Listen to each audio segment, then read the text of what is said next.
예, 이렇게 태풍 하이선이 북상하면서 제주 지역에서도 긴장감이 높아지고 있는데요. 태풍 하이선의 진로는 어떻게 예상되고 있는지, 그리고 특징은 어떤지 좀 더 자세히 알아보도록 하죠. 지금 스튜디오에 조인호 기자가 나와 있습니다. 조인호 기자. 예. 예, 이번 태풍 하이선이 당초 예상보다는 조금 더 동쪽으로 가면서, 그러니까 일본 쪽으로 더 가까이 접근할 것이다, 이런 기상청의 예보가 나와 있는데, 이렇게 되면 우리 제주와는 좀 더 멀어진다는 뜻이겠죠?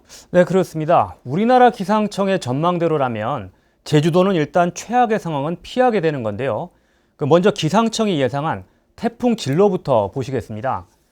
태풍 하이선은 현재 일본 가고시마 남쪽 해상까지 바싹 접근했는데요. 내일 새벽에는 일본 규슈 육상에 상륙한 뒤 대한해협을 통과하게 되고요. 내일 오후쯤에는 동해로 빠져나간다는 겁니다. 이렇게 되면 제주는 물론 우리나라 육상에는 태풍의 중심이 상륙하지 않는다는 건데요. 하지만 태풍 하이선이 매우 강한 세력을 유지하고 있어서 제주가 영향권에서 완전히 벗어나는 것은 아닙니다. 기상청도 예상 진로에서 제주가 태풍의 강풍 반경 초속 15m 이상 범위 안에는 들어가는 것으로 예측했습니다.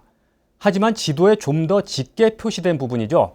태풍의 폭풍 반경 초속 25m 이상 범위에는 제주가 들어가지 않는 것으로 예측했습니다. 예. 그렇다면 일단 태풍의 영향은 받게 되지만 예. 이 중심에서는 약간 벗어날 수도 있다는 얘기가 되는 건데, 근데 요즘에는 다른 나라의 기상 정보들도 많이들 찾아보시잖아요. 그렇습니다. 이번에도 미국과 일본 기상청의 전망은 우리나라와는 조금 미묘한 차이를 보인다면서요? 네, 태풍의 진로가 약간만 바뀌어도 그 제주에 미치는 영향이 달라지기 때문에 관심이 가는 부분인데요.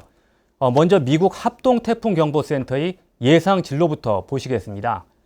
태풍이 일본 규슈 서쪽 해상을 지나기는 하지만 규슈 육상에는 상륙하지 않고요. 서쪽으로 방향을 틀면서 경남 창원 쪽으로 상륙하는 것으로 전망했습니다.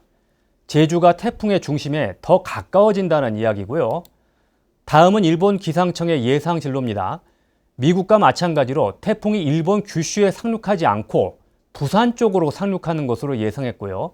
이렇게 되면 제주도 동부 지역이 태풍의 폭풍 반경 초속 25m 이상 범위에 들어갑니다. 예.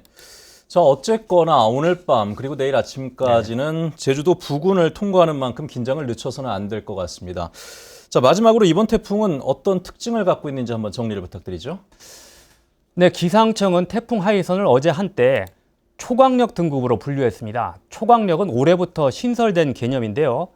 태풍의 강도를 중과 강, 매우 강과 초강력 4단계로 나누면서 최근 10년간 발생한 태풍 중 상위 10%를 초강력으로 분류한 건데요.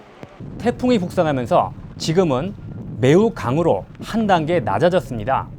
며칠 전 제주에 큰 피해를 줬던 9호 태풍 마이삭도 매우 강한 태풍이었습니다. 태풍 중심의 최대 풍속은 시속 160km, 강풍 반경도 400km로 마이삭과 비슷할 것으로 보입니다.